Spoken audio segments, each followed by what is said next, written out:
Good afternoon.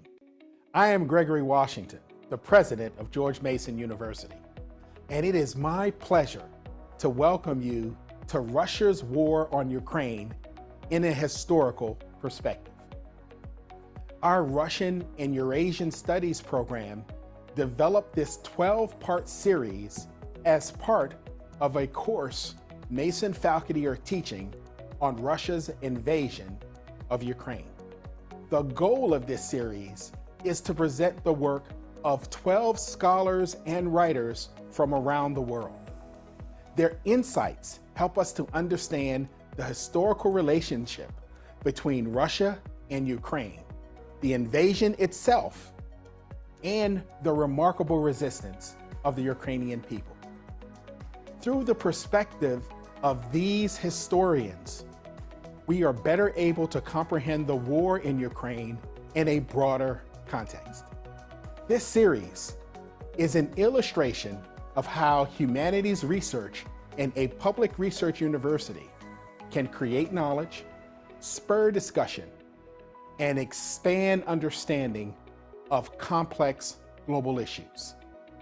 We appreciate your viewership of this series, and we are proud that George Mason University can bring it to you. Enjoy. Well, thank you, Professor Washington, President Washington. I'm Professor Steve Barnes of George Mason University. In addition to today's speaker, I'm joined by Jessica Dotrieve, a PhD candidate in U.S. history here at George Mason. I want to welcome you to the sixth in our ongoing series as you join the Monday meeting of my online class, History 388, Russia's War on Ukraine in Historical Perspective, as we bring together the expertise of a wide range of historians to help us use history to better understand this war. The series is made possible through the support of the program in Russian and Eurasian Studies, the Department of History and Art History, the College of Humanities and Social Sciences, and the Osher Lifelong Learning Institute, all parts of our George Mason University community. The need to have these conversations is driven home daily by the continued Russian attacks on civilian populations and infrastructures as it seeks to terrorize the Ukrainian population and to inflict suffering that I suppose it hopes somehow will lead to its capitulation. With winter coming, it is more important than ever that we continue to support Ukraine. And I'll ask again that you consider making donations to Razum for Ukraine, which works indefatigably on the ground in Ukraine to provide humanitarian relief and recovery assistance.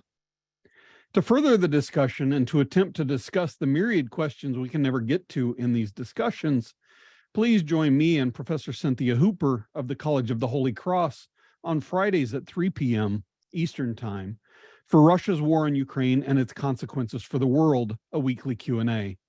It is online, free, and open to the public, and allows you to more directly be part of the conversation. This week, we're particularly excited to welcome a guest, Eric McGlinchey, Professor of Central Asian Politics here at George Mason University. Finally, check out my Twitter feed and join the conversation using the hashtag RWOU.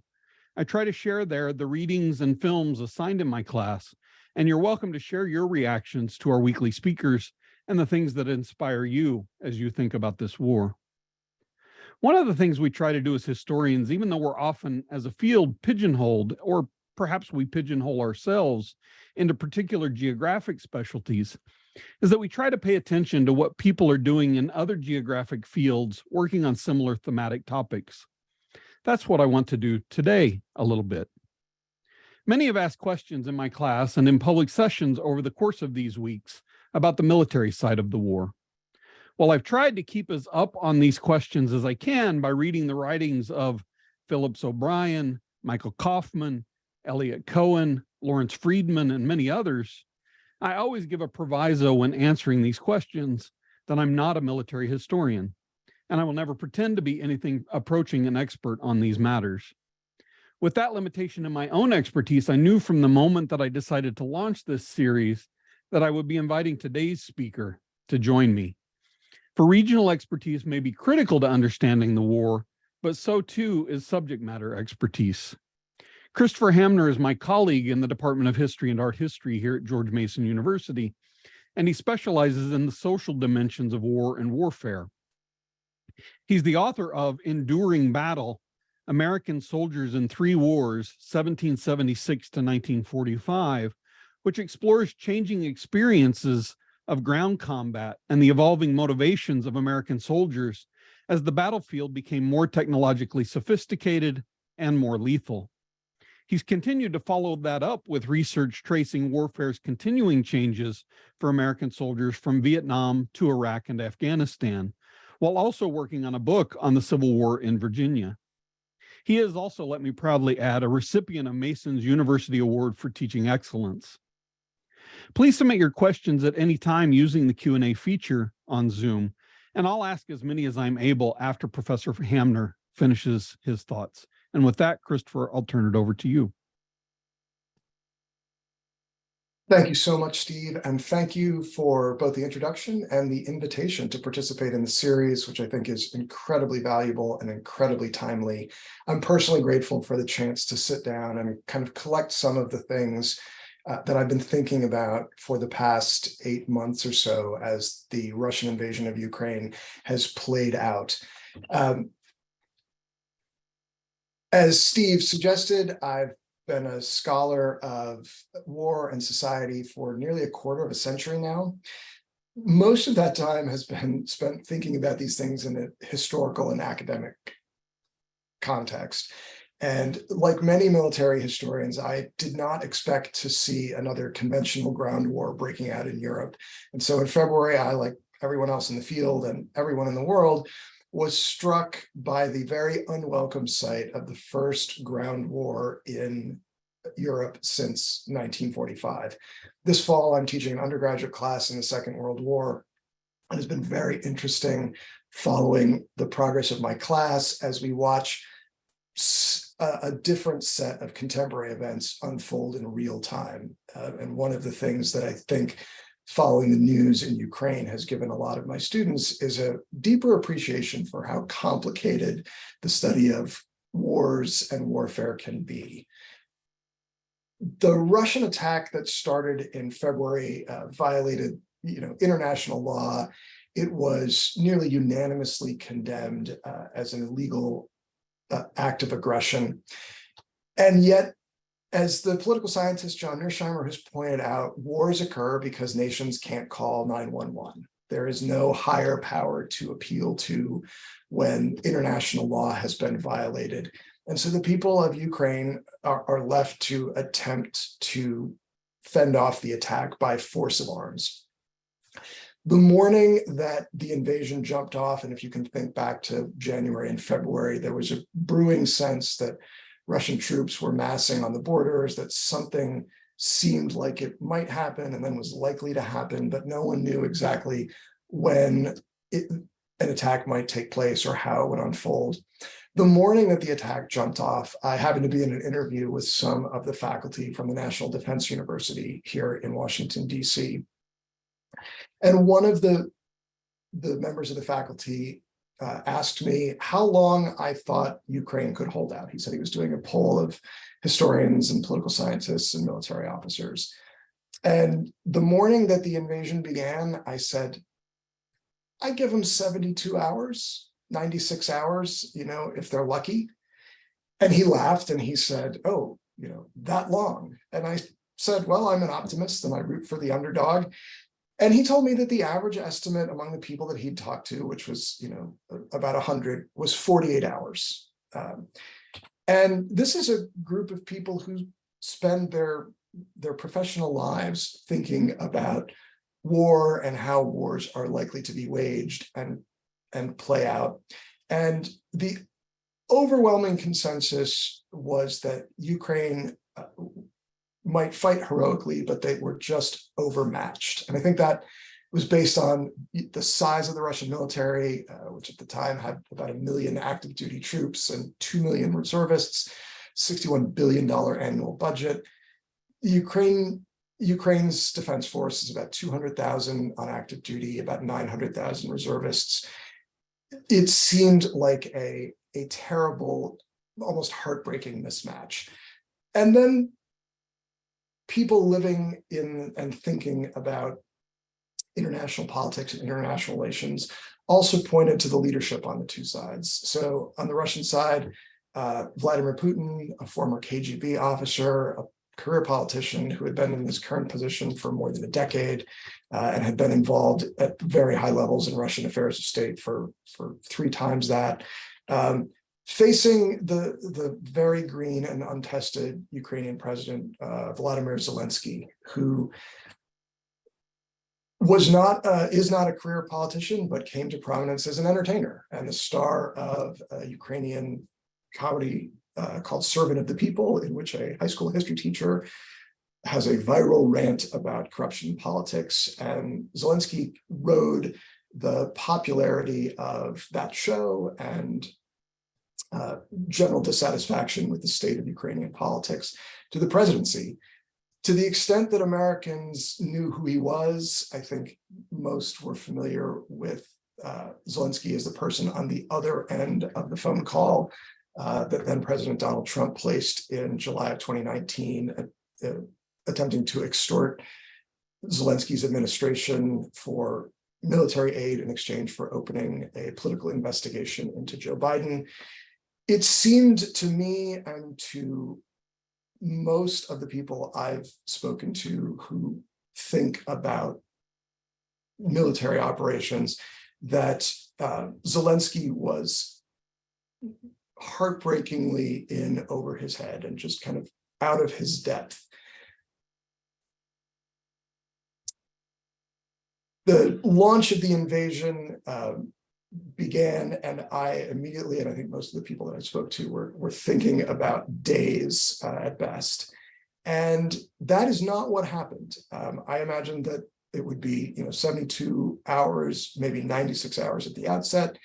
And yet the Russian invasion spearhead met surprisingly stiff resistance. And one of the things that played out in different academic journals and blogs and websites was a realization that most of us who think about warfare had been catastrophically wrong in our predictions. And that is one of the things that I think has really been a humbling lesson for those of us who think about these things, that we were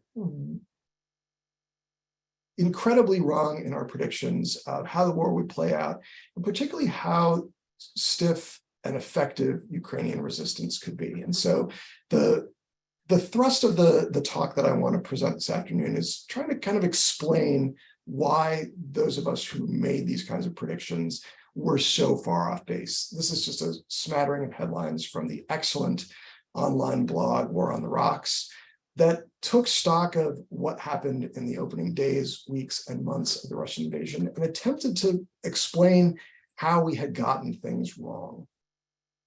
I want to also introduce you to a couple of tools that military historians and political scientists use to try to explain the way that wars are waged and the ways that they play out.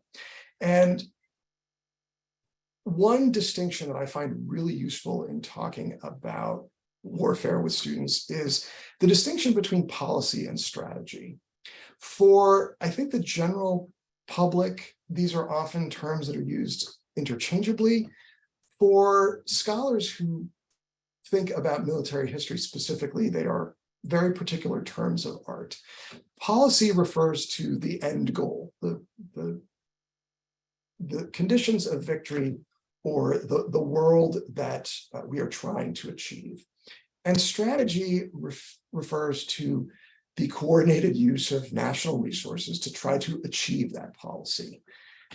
Another way to think about it is, policy is the end goal and strategy is the route we hope to take to get there. And effective military campaigns, effective wars, generally have well-articulated policies and thoughtful strategies in pursuit of those policies.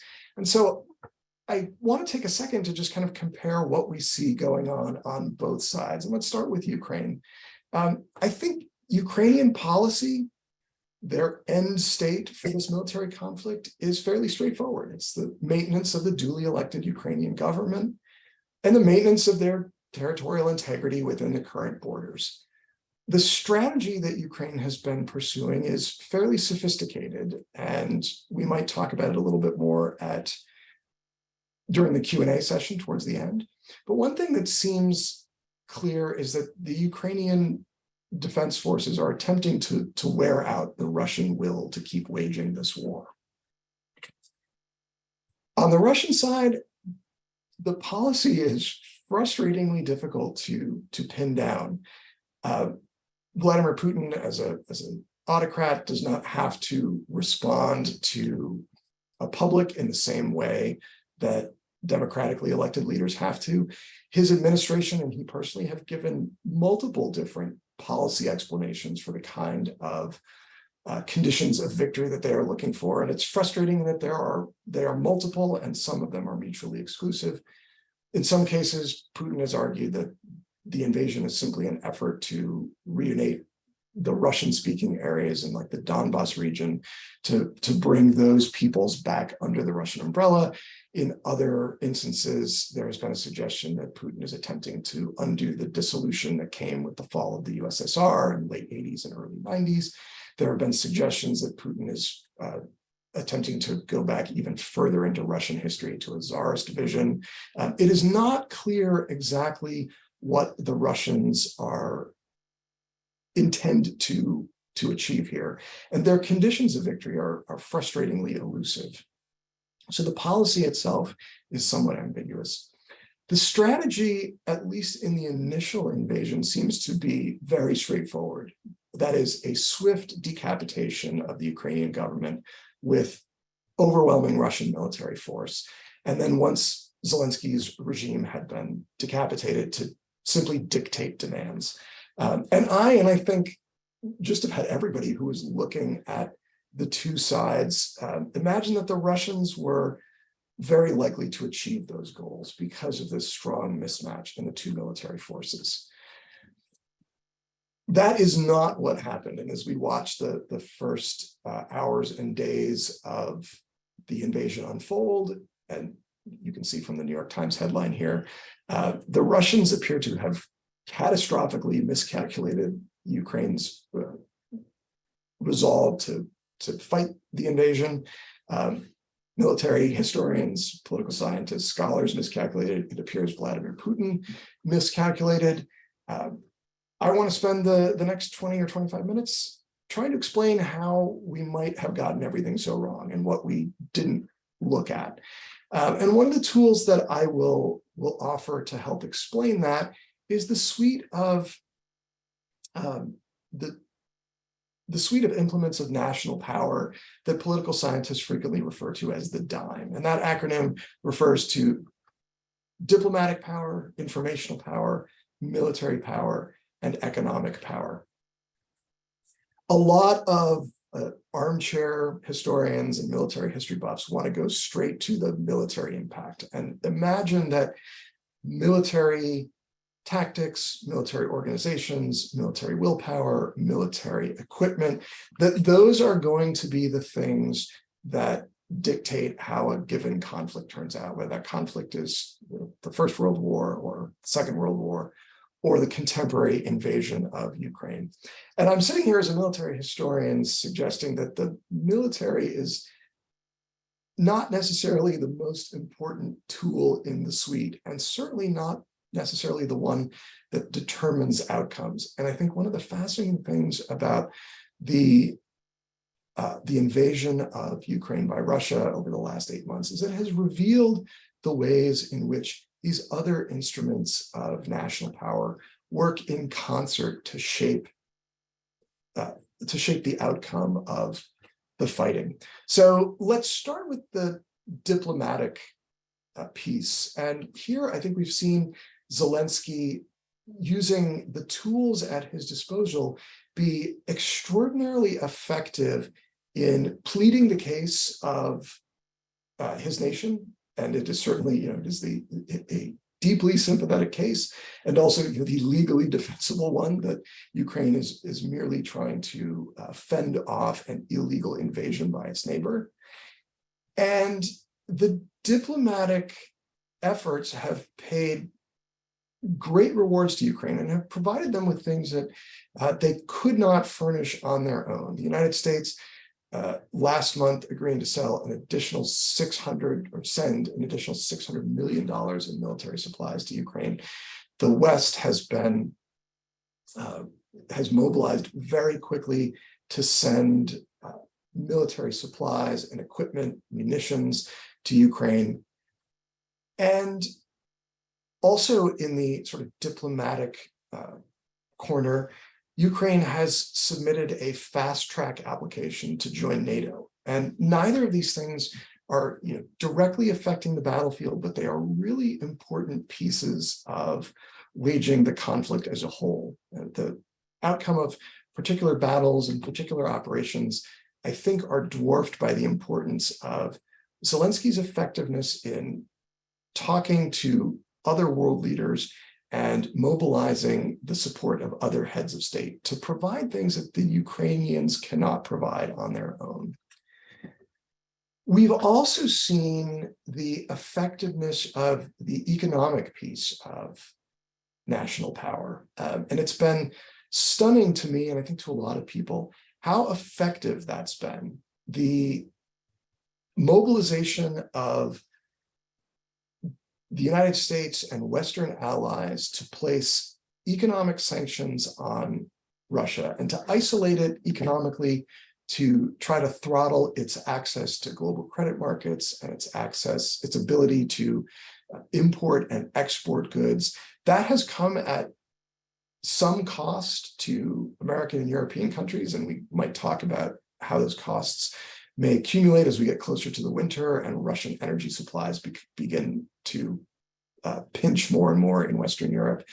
But we have seen a very quick and large-scale mobilization of the Western economy to try to isolate Russia, which has basically become a pariah state as a result of this illegal invasion. And again, I think this is something that's easy to overlook if you get really over-focused on tactics and the model of tank or the model of anti-aircraft weaponry. And yet there is a huge piece of this conflict that is being shaped just by where money is flowing and how Western European powers and the United States have banded together to put economic pressure on Russia. I think the most interesting and the most easily overlooked part of the dime is the I, the informational piece. And this is one that I often see, audience members, when I'm giving a public talk, want to just sort of skip over this and get right to the fighting. Let's talk about this model of tank. Let's talk about whether that flanking maneuver was a savvy one. And I think that the 2022 invasion of Ukraine has really highlighted the way that information and controlling a narrative has proven to be extraordinarily important in shaping the course of the war. And I think here's a place where Zelensky has displayed just a genius for shaping the narrative. And here my suspicion that it's not, in spite of his background as an entertainer, but because of his background in entertainment, that he has had a kind of brilliant flair for gestures that are then magnified by a lot of technologies that are still pretty new. And the way that Zelensky has made his case, not only to the United Nations and not only to reporters, but to his own people, the way in which his messaging has been picked up and gone viral on social media, on TikTok, on Twitter, has mobilized popular opinion across the globe in ways that we just haven't seen before. And I think a lot of that has to do with the internet and the interconnected nature of the global community, the fact that everyone is walking around with a high quality video camera in their pocket now, and the means to push images and ideas out. And we're seeing, I think, really clear evidence of how important that stuff is. this is a lesson that I think a lot of Americans are quick to overlook. And my argument is that we shouldn't be. 20 years out, I think it's very clear that the pictures that came out of Abu Ghraib had a much more devastating effect on the US military effort in Iraq than anything that happened on the battlefield. It's not as if American forces were losing firefights in Iraq. And the narrative about what the war is about and why it's being waged and the justice and viability of a particular side has turned out, I think, to be incredibly important in sustaining the Ukrainian will to continue the struggle. This is a place where I will freely admit I dramatically underestimated Zelensky as a leader. And I think on paper, it seemed as if this was a sort of stunt candidate. And what we've seen in the last 10 months or so is someone rising to meet a historical moment in a way that is almost without precedent. So a pundit that I follow on Twitter said, this is almost like watching, Churchill or Lincoln kind of in real time. You're watching somebody who we might not have predicted based on, his qualifications and his experience, but has demonstrated himself in a highly public, sympathetic way to be, an outstandingly effective military leader in this particular consequence. His statements of determination, his statements of defiance, the way in which he turned the kind of plain olive green t-shirt into a symbol of a leader who was willing to, roll up his sleeves to share the burden. If you've watched some of Zelensky's YouTube videos and videos that get shared on TikTok, in which he would go out in the middle of an air raid and talk about, what was happening around him, buoy the spirits of the people, remind both Ukrainians and people in the wider West that they were at the front lines, that they were taking enormous punishment from the Russians, but they were unyielding. And it's really remarkable to watch that happening as it unfolds. And I think more than one pundit has pointed out that Zelensky's performance and his shared burden and his willingness to put himself in extraordinarily risky positions throughout this conflict has really revealed some ways in which a lot of Western countries have set an embarrassingly low bar for our own leaders. And we're watching somebody kind of rise to the challenge of a historical moment in a way that is, I think, unprecedented in my lifetime.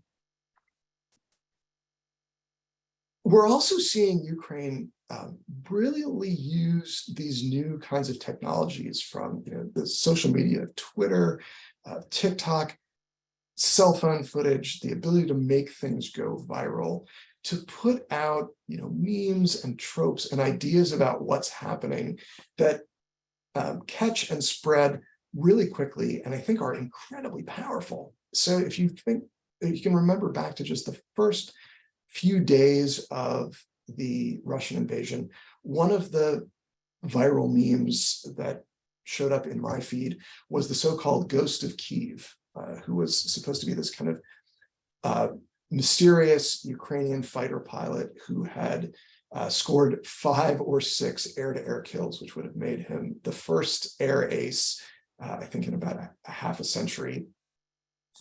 And also, the suggestion that he had done this all in a single day, which would have made him, an ace in a day. And this kind of, captured the imagination and kind of spread through the idea of, this lone fighter pilot going up against staggering odds against the mighty Russian Air Force and picking off their aircraft. There was some skepticism when these viral memes started getting onto social media, and later on it's been, I think, pretty conclusively determined that this is not a real person or a real event. But as a historian, my primary interest wasn't in sort of proving or disproving this in the moment, but asking this question: why this? If you're going to make something up, what is it about the Ghost of Kyiv, this sort of lone fighter pilot going up against the Russian Air Force, that captures the imagination of so many people in the West? And I think we can kind of see some really interesting things about What we who are far removed from the fighting want to think about the Ukraine defenders and what's going on, and the kind of undeniable romance that spills over to people who are in the civilian position of not having to endure the cruelty and the barbarity of the fighting. I don't think that there's any question that Ukraine is decisively winning the information war. I mean, they have shaped the narrative.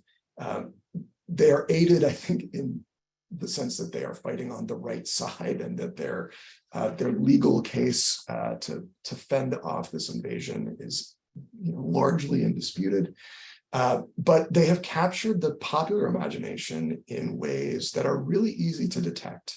The New Yorker covers since February have often featured references to what's happening in Ukraine. I have noticed here in Northern Virginia, I live in Arlington,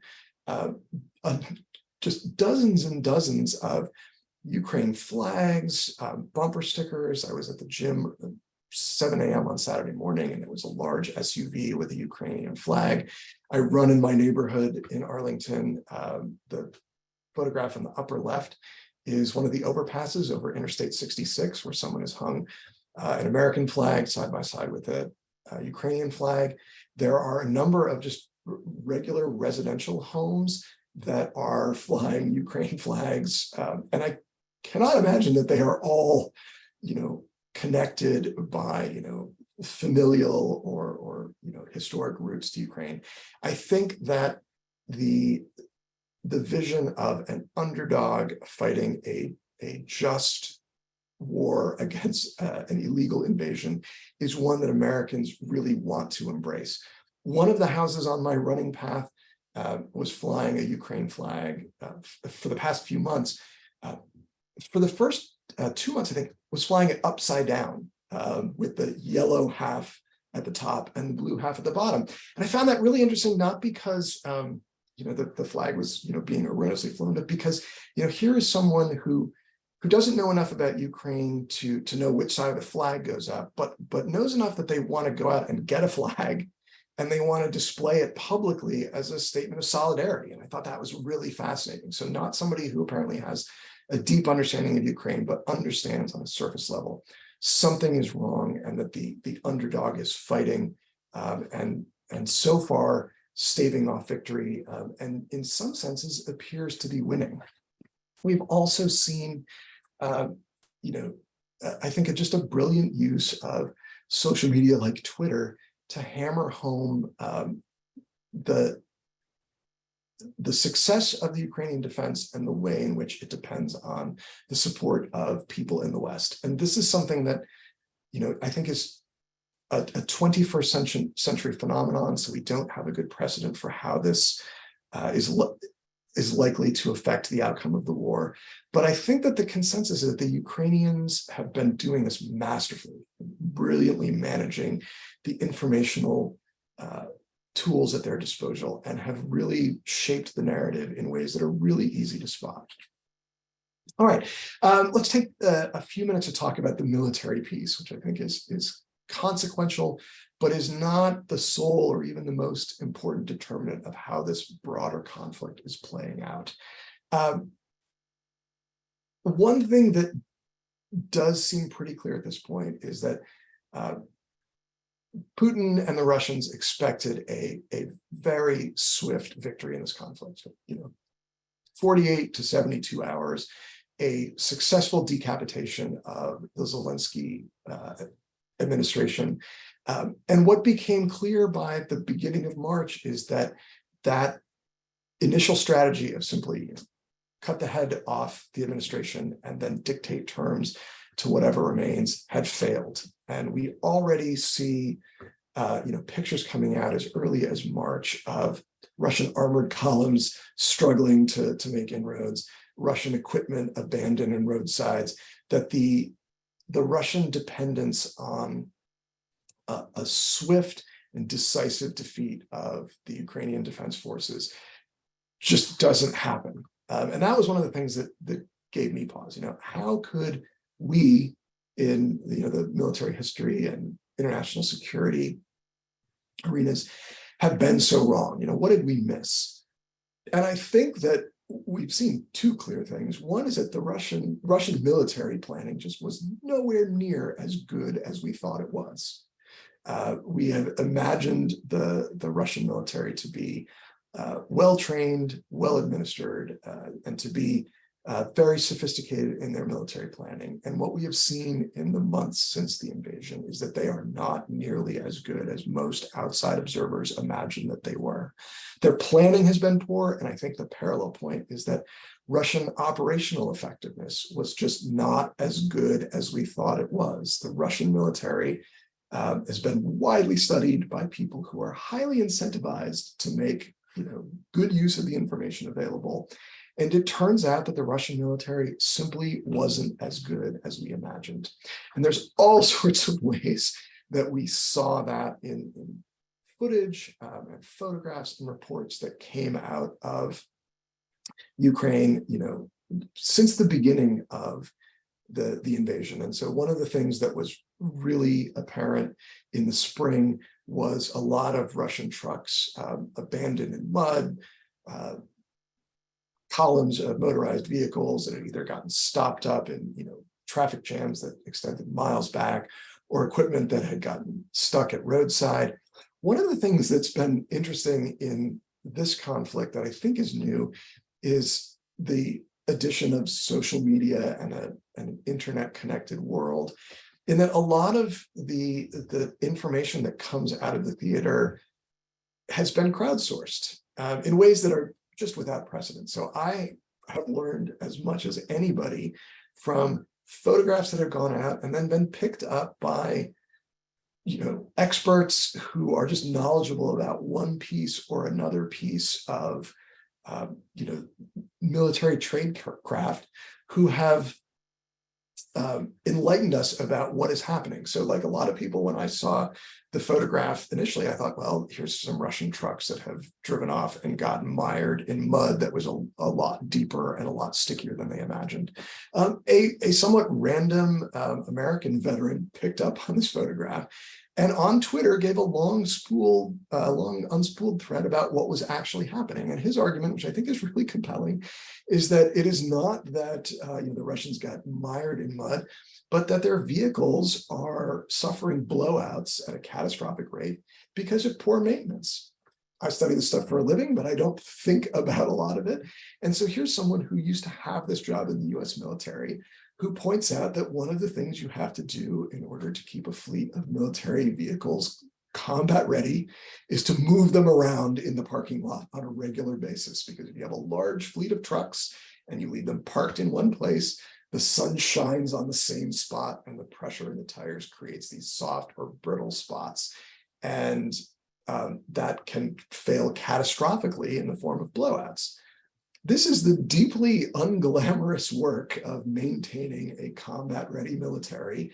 People don't make movies about moving trucks from one side of the parking lot to the other. There are no first-person video games that involve, this kind of maintenance. It's something that the American military does extremely well, but it is also something that is tempting to cut corners on. The regular, undramatic, unglamorous effort to just move the trucks to a different place so that they do not develop soft spots in their tires is the kind of thing that a military might be tempted to skip out on. And if you have a military chain of command that does not have reliable mechanisms to check that these things are being done, you can quickly wind up in catastrophic situations in the event. Why did Putin go to war with this, kind of military that was not as well equipped as we thought in the Western world, that is not as good in its operational planning as we thought in the Western world, and that had maybe begun to cut basic corners in maintenance? We're not absolutely sure, but I think one potential explanation is that Putin had no idea how poor the operational effectiveness of his own military was. See a lot of these photographs during the COVID pandemic that show the Russian leader at one end of a kind of comically long table in which he's separated from whoever he is meeting with, by 10 or 15 feet. And this has been kind of used as a stand-in for, Putin's withdrawal and his isolation. But there are ways in which I think this is not simply a punchline. The Russian state is set up in ways that do not necessarily incentivize people close to Putin to tell him the truth. There is, I think, an excellent chance that Putin is getting imperfect information, not just about the status of his own military forces, but also about what is happening in Ukraine. Putin had undertaken in the years before this invasion a very expensive effort to update and modernize the Russian military. Millions and millions, tens of millions of rubles, expenditures on modernization. And why isn't the military better? And why doesn't Putin have a better sense? Well, one interview that I heard in March or April had a Western expert say all of the money that Putin funneled into military modernization wound up as some undersecretary's super yacht that is moored outside of Monaco. And that person has no interest in telling Putin that the status of the military is much weaker and more fragile than he imagines. And this is just, I think, something that has everything to do with the structure of the Russian regime and the way in which bad information can propagate inside of it. Much of the Russian equipment is effective, but they are also running out of it. So this is one of the Russian missile launchers that we've seen used in the past week. And this is a devastatingly effective weapon, as we've seen from the photographs and video footage that's taken in civilian neighborhoods in Ukraine that have been on the receiving end of this savage and illegal punishment. The one issue that the Russians appear to be facing is that they may be running out of their precision-guided munitions, and they have no fast way to replenish their stocks. One of the things about the economic and diplomatic sanctions, that Russia is now, essentially a pariah state and cannot easily replace these things. We don't know the status of their stocks. We don't know how many remain, not just of medium-range cruise missiles, but of all sorts of military supplies and materiel. But we know they do not have an infinite supply, and we know that the time lag required to replenish those supplies is measured in months. And I will not be at all surprised to discover real shortages beginning to accumulate on the Russian side.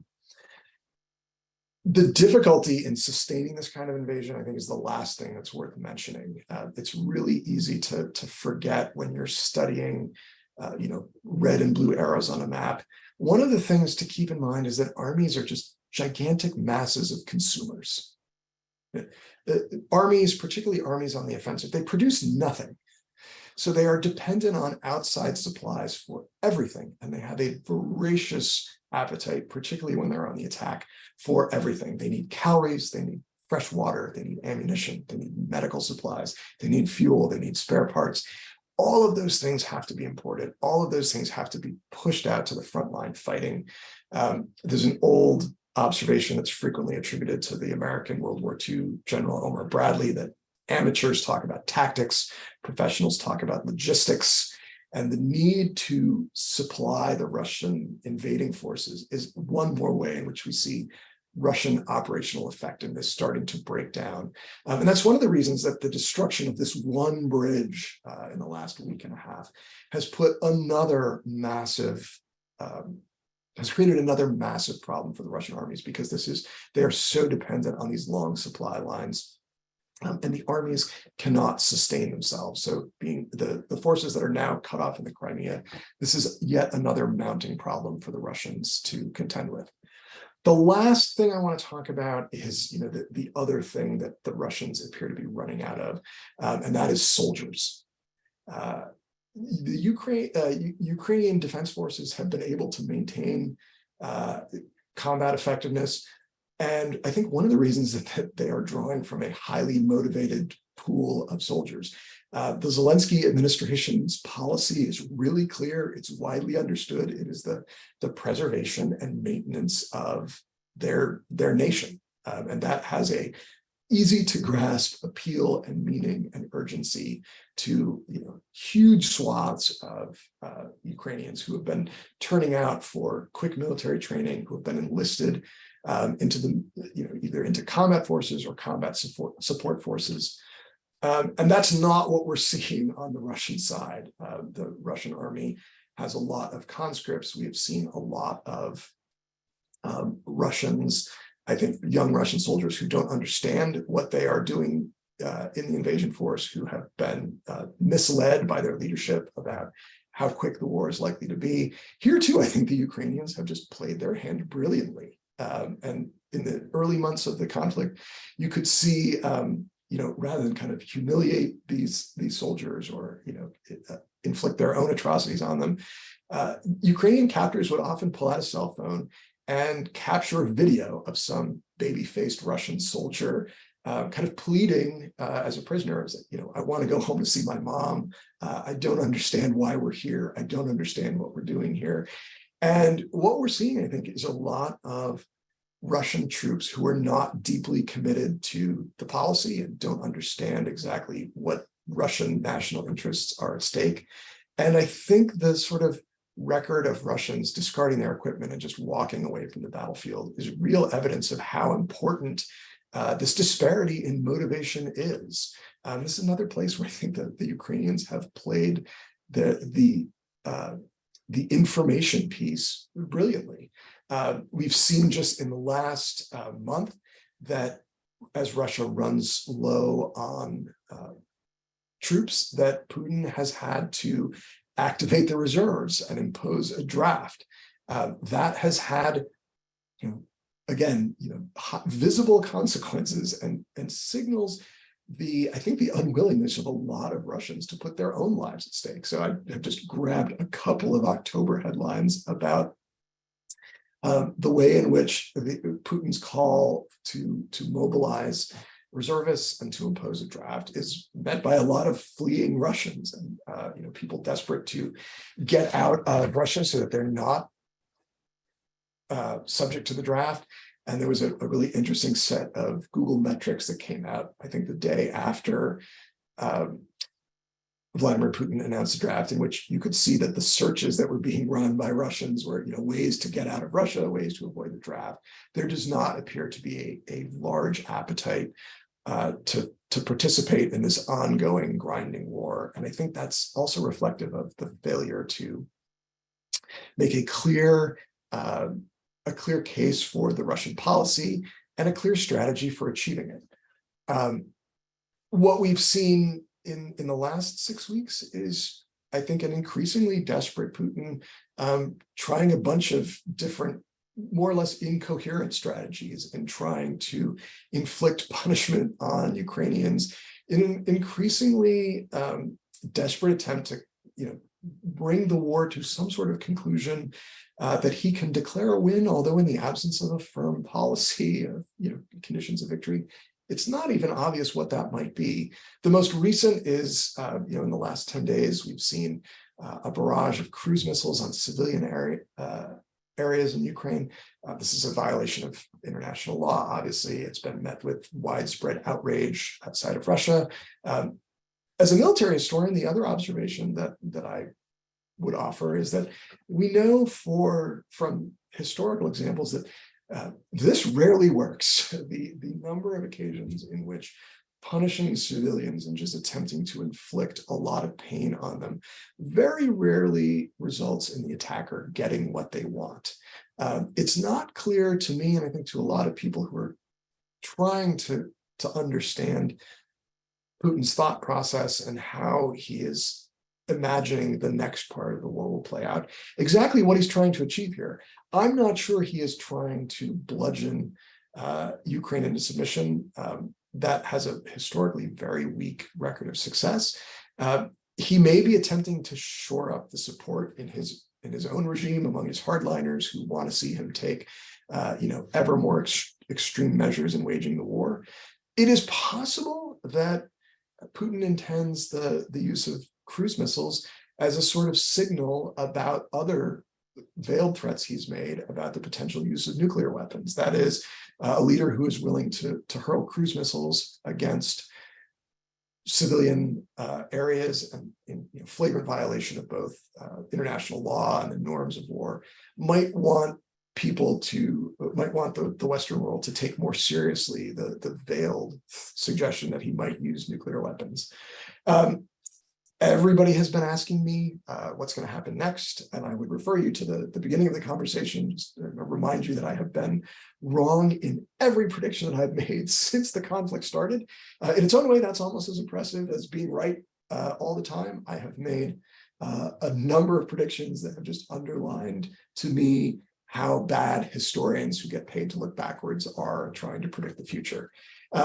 I guessed initially that the war would be over within 72 hours and that Zelensky himself was unlikely to survive until summertime, that he would either be killed or captured. We are now 8 months into this conflict, and in many measurable ways, particularly in the other elements of national power in the dime, the Ukrainians appear to be headed towards success, or at least successful in dragging out this conflict in ways that I do not think play to Russian strengths.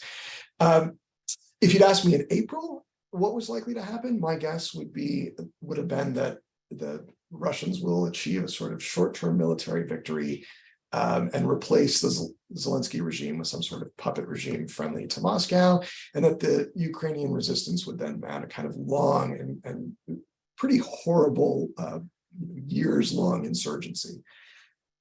I haven't seen a lot of evidence in the last 60 days that the Russians have the supplies or the willpower to mount a counterinsurgency. So I'm not even sure that that's a likely outcome right now.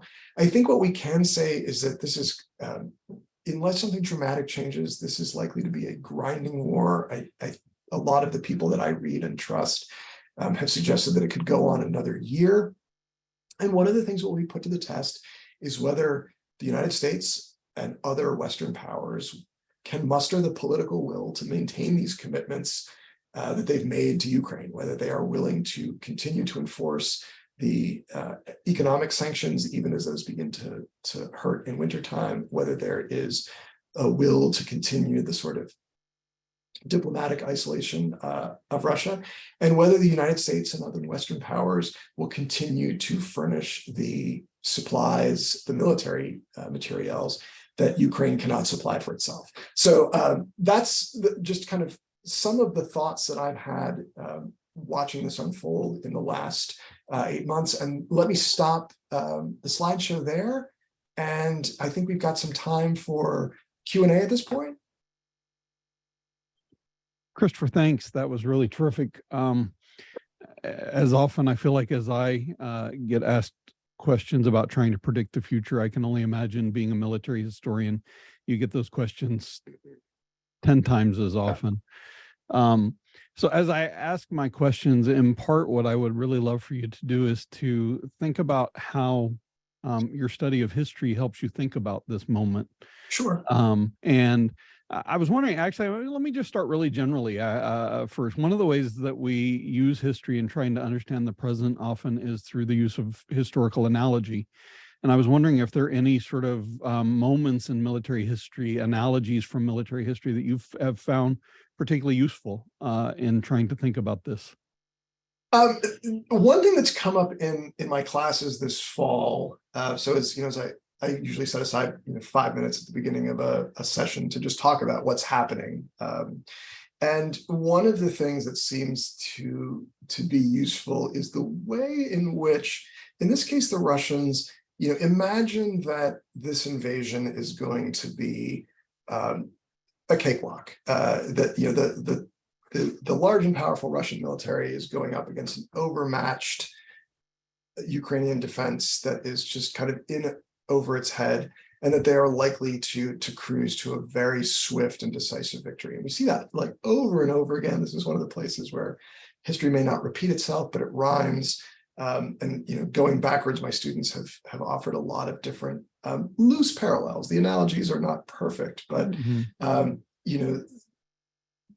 June of 1941, Adolf Hitler invades Russia in Operation Barbarossa, the largest invasion in human history, millions of troops, tens of thousands of vehicles, and is convinced that he is going to enjoy a swift victory. And he famously says, if we kick in the door, the entire rotten structure will collapse. There's a kind of repeated tendency to discount the ability and the competence and the determination of one's opponent. We see that in the American Civil War. I think we saw that, in Iraq in 2002 or 2003. The United States imagines that they can achieve their goals through the use of organized, violent, kinetic power very quickly, and often overlook the fact that the enemy gets a vote, that your opponent is going to be resilient and adaptive, and that one of the persistent lessons of military history is that things are rarely as easy as you expect they're going to be. They're almost always more difficult. So our colleague Meredith Lair, also a military historian here in the department, has asked a question, and I want to read it to you. I'd like to hear Professor Hamner's thoughts on historical objectivity as military historians approach the Russian war in Ukraine. The historian's ethics command us to examine the archive without bias. This imperative is in direct conflict with the valorization of the Ukrainian cause and especially Ukrainian forces. To put a more specific point on it, Professor Hamner showed us a photograph of a war crime committed by Ukrainian forces, but did not cast it that way. It is a violation of international law to use prisoners of war for propaganda purposes. How have American forces fared in narratives across time? How have American narratives of beneficence and liberation given way to narratives of war crimes and racially motivated violence? And how might these historic trends present themselves with regard to Ukrainian defenses? Must we understand the Ukrainian resistance only as heroic, or are there hints that this war is just as unsavory as any war, indeed as every war, even the so-called good war? Well, Dr. Lair and I are in complete agreement about the sort of essential brutality of war as an institution. And I think, my now, quarter century study of organized military violence is, boiled down to a sentence, war is about suffering and war is about cruelty. And I think in that sense, the war between Russia and Ukraine here in 2022 is no different than any other conflict. I will acknowledge that it has been disorienting for me as a historian to watch the kinds of events that I've dedicated my professional life to studying unfold in real time. And I don't know that my historical training has been as useful as I expected it might be, because this is not history yet. My grad school advisor used to say offhand that you need to let events cool for about a decade before you can get distance from them and you can begin to weigh the historical documents. And everything for the first 10 years is journalism, and then the historians will come in. And so I find myself having this weird sense of being in these moments, and without the language skills and without the access to the kinds of documents that I would later want to study as a scholar. And so in many ways, I find myself kind of just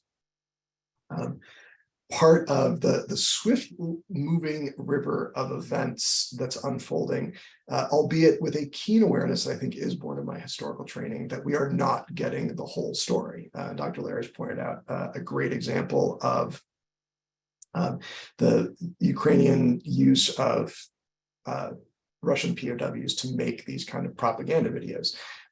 There is no question that that's a violation of international law. But there is also, I think, no question that the way that those videos are playing is a stark contrast to the kinds of violations that have been reported on the Russian side. And I think in the middle of this moment, it is very difficult to get the necessary objectivity. There's no shortage of examples. And Dr. Lair and I could probably teach a semester-long class in the American war crimes and American atrocities, even in, say, the so-called good war in American history. There are American GIs committing illegal acts, murdering prisoners, shooting civilians, sexual assaults. Like, this is something that comes with every army in every moment. War is about suffering and war is about cruelty. And I think those images of Abu Ghraib are just a really important reminder that American forces are, materially similar to every other fielded force. But there's no question, I think, also that the Ukrainian defenders, are brilliantly kind of using the tools at their disposal to present a very particular vision of their struggle. And it is one that is finding a really wide audience among the general public, not just in the United States, but in Western Europe as well. So I know it's unfair often for me to ask you to comment on a place that is far from what you have studied, but I'm wondering if you would answer a question. So both Amanda Young and Raymond Bonniwell in my class have asked similar questions, which is about the impact of the climate of the region on the war, and in particular with the coming of the winter. So the war is not yet a year old, so we've not been through every season.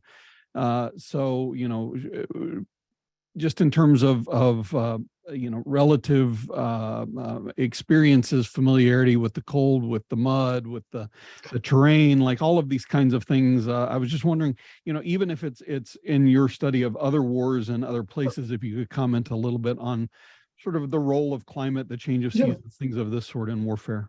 Yeah, and it's a great question, those of you who asked it. And there's a huge part of subfield within military history that is now focused on the environment and a kind of keen awareness of how environmental factors impact the way wars play out. I think partly that began with the American experience in Iraq and Afghanistan in the last 20 years, and this discovery that waging war in a desert is really difficult, that sand degrades things, it chews up rotor blades, it's difficult to keep out of engines, and that it's very difficult to get ground armies to do things when it's 110 degrees in the shade.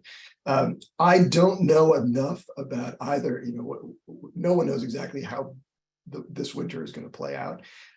We do know that in general, it's harder to keep mechanized armies going in the winter, that the low temperatures take a toll on vehicular traffic. Here, I think the Russian role as the invader renders their task much more difficult, right? They have got to supply these armies. And as I said, you've got just large gangs of consumers with a voracious appetite for fuel and for calories and for spare parts. And in the main, the Russian armies appear to be road bound. And that gives the defenders also a really good sense of the routes that the Russians will have to use to keep those invading armies resupplied if they intend indeed to keep them there. I have no idea how this is going to play out. We've seen the way that the weather can thwart intentions and operations and other conflicts. A lot of my students in my World War II class sort of give credit to the Russian winter in 1940, 41, 42 for sort of saving the Red Army from the German army's onslaught. One of my old mentors when I was in graduate school, Gerhard Weinberg, I think the finest World War II historian, used to field that question a lot when people said, isn't it really General January and General February that defeat the German army in World War II? And he'd say, yes, well, it snows on the Russians too. So whatever happens in terms of the weather is going to take a toll on the defenders, and certainly the Ukrainian civilian population that has suffered the destruction of its housing stock and the disruption of fuel supplies and food. I expect that there will be acute suffering on both sides, but certainly as the invader, the Russian task is even more challenging because all of that stuff has to be brought in. And I think this too might begin to corrode the Russian appetite to continue this conflict. How much suffering are they willing to incur? Not willing to deal, but how much are they willing to absorb over a war that their own leader won't refer to as a war, but as a specialized military operation, and whose end goals are not at all clear. I will not be surprised if we start to see even more signals that the motivation of the average Russian soldier is beginning to crumble, if not collapse. So you've talked a number of times about issues around motivation, and I know that it's something that you've studied a lot, obviously, and written about. And I'm wondering if there's particular things in your study of battlefield motivation in particular that help you try to make sense of this war. Yeah, so one of the things that those of us who study the psychology or sociology of troops under fire, one of the things that we use is a sort of three-part topology of military motivation, which is it kind of treats the willingness to go into harm's way as a series of interlocked phases. So rather than say, why do soldiers fight? We think about, why does someone join the army in the first place? And then we call that initial motivation, sustaining motivation. Why do soldiers stay, in the field, on the campaign, even as the conditions get worse and the sort of imposition of military discipline is unpleasant? And then combat motivation. Why are soldiers willing to face enemy fire, often repeatedly? And I think one of the huge distinctions we're seeing in this particular conflict is the huge advantage that the Ukrainian defenders have in their initial motivation. I think that's born of the fact that their policy aims are simple and stark and easy to grasp. The nation is being attacked by an outside invader, and it is much easier to rally people to that support. It's been fascinating to watch the mobilization of Ukrainian defenders, and it's been really interesting to me to see other Westerners kind of going to the aid of the Ukrainian defenders. There was a piece in the New York Times just last Sunday that followed a retired United States Marine colonel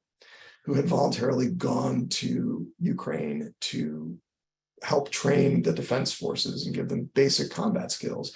And in the long interview that the journalist conducted with this former US Marine, he indicated that the thing that was appealing to him was that the moral clarity of the war as he saw it, that he had been involved in wars in Iraq and Afghanistan, whose ultimate goals and justification was murky at best, and that here he saw a chance to use the training and the expertise that he had developed over a 28-year career in a war that, at least to him, seemed to have kind of moral clarity, a right and a wrong side that were clearly delineated. And that's really interesting. And there are no shortage of stories about Canadian veterans and NATO veterans going to Ukraine and providing training and equipment, or training and help as the Ukrainians try to mount their defense. In the Russian army, we know that there are elite units. We know that there are elements within the Russian army that are devastatingly effective. One of the things that I think we've seen is that there are not enough of them, and they cannot be everywhere at once. And so there are certainly elite formations within the Russian army that are highly motivated and highly competent and have been able to wage the war on the ground with a terrific amount of effectiveness. But we're seeing a real unevenness in the motivation of the rank and file Russian soldier, and a lack of commitment to a war that many of them say that they either don't understand or are actively misled about. And the thing that's really gotten my attention, and again, I found really surprising and was wrong about again, is the reluctance or outright refusal of Russian reservists to respond to Putin's call to reinstate the draft. That this is a war that many of them are at some risk to themselves, just deciding they don't want to be part of. And that's a kind of catastrophic collapse of motivation that I think has very serious implications for the Russian ability to sustain this fight at this level of intensity for another 6 months or 12 months. So you talked about the declining Russian stocks of missiles and the capacity to continue to fire on civilian targets and infrastructure in Ukrainian cities. And there are a number of questions. I'm not even going to go through and try to find all the names because a number of different people have been asking similar versions of this question. So there's reports that the attacks on Kyiv today were from Iranian provided drone, these sort of loitering drones or kamikaze drones, they're called sometimes. Mhm. I'm wondering if you have any sense of whether this changes the picture of one, what Russia's capabilities are of maintaining these kinds of attacks, Yeah. and two, if you would also just think a little bit about, because I know you've also written about how technological change impacts warfare, and I'm wondering your thoughts about drones and the impact of drones on war. Yeah, so let me try to take, those are two great questions, and let me try to take them in turn. First, let me just observe that everything is happening so fast in real time, such that I sat down to draft a version of this talk back in, I think, July, when Professor Barnes first invited me to speak. And I've had to revise it like 9 times because things that I was interested in were just quickly swamped by these new developments. And every time the only connecting thing was that I was wrong in every prediction that I made. So I had not read this morning that there are allegations that these are Iranian furnished munitions that are now being used. We'll have to wait and see what kind of corroborating accounts there are. There is certainly an element of plausibility to that. I do think that it sort of speaks to the isolation that Russia and Putin's regime are suffering right now, isolated economically and diplomatically. It is possible that Russia can appeal to other governments and other states for additional supplies. One of the things that I think we're all watching really carefully is how China responds to this, and whether China continues to kind of hold Russia closely and yet at arm's length. There is certainly having a willing supply of munitions in Iran would extend Russia's ability to kind of continue these kinds of attacks. I don't think it extends it indefinitely. And then it complicates the sort of diplomatic picture, I think, because now we'll have another pariah state sort of joining forces in this weird kind of common cause. In terms of technology, it's been fascinating. And we're seeing a lot of technologies that have sort of matured in the last 10 or 15 years. We're seeing the fact that this conflict is taking place in tragically in populated areas, and we're seeing older technologies employed in ways that we haven't seen before, or we haven't seen in 75 years. Drone technology, I think, is really interesting in how it's being used. The technologies that I think are having by far the greatest impact on the way the war is being waged are not military technologies, but your smartphone. The fact that everybody is carrying a high quality video camera and a way to upload things to make it visible around the globe virtually immediately is without precedent. I mean, it is really astonishing. As a military historian, it's amazing to me that something can happen on the other side of the planet, and within an hour, I might be watching something that purports to be video footage of that event. That's just, not something that we've seen in any other era of military conflict. And I think the ways that access to information has been vital in shaping the narrative, and particularly the Ukrainians' savviness in portraying their conflict in ways that romanticize it to the West and that make it look sympathetic to the West. I think that has been much, much, much more important than some of the hardware improvements I think a lot of armchair military history buffs really want to think about. Right. This is a TikTok war, it's a Twitter war. And that's really interesting. We don't really have precedent for that. And I think that has had a much starker impact on the way things have been playing out than any of these other technologies. Christopher, thank you so much. This was just absolutely fantastic. We're unfortunately out of time. There's so many questions, as always, with these sessions that we simply don't have time to get to. I know we could keep each of our speakers here for 2 or 3 hours asking them questions and still not be done. I do invite everybody to join us again next week. We have Professor Johannan Petrovsky-Stern from Northwestern University, who's going to come and talk to us about how verbal, visual, and auditory media in Ukraine helps to understand the war, looking at how Ukrainians perceive themselves as a people, as a nation, looking at how Ukrainians perceive the terrors of war, perceive the invader, these kinds of things. So I think it'll also be a really terrific and interesting discussion. We are now just at the halfway point of our series. I hope you will continue to share with family, friends, colleagues, students, and others so that we can continue to build our audiences. We still have over 300 people coming every single time. And to me, that just means an incredible amount about how much we want to continue to talk about the war and continue to try to make sense of it. So thank you to Christopher Hamner. Thank you, Jessica. And thank you, everybody, for being here. And I'll see you back again next week.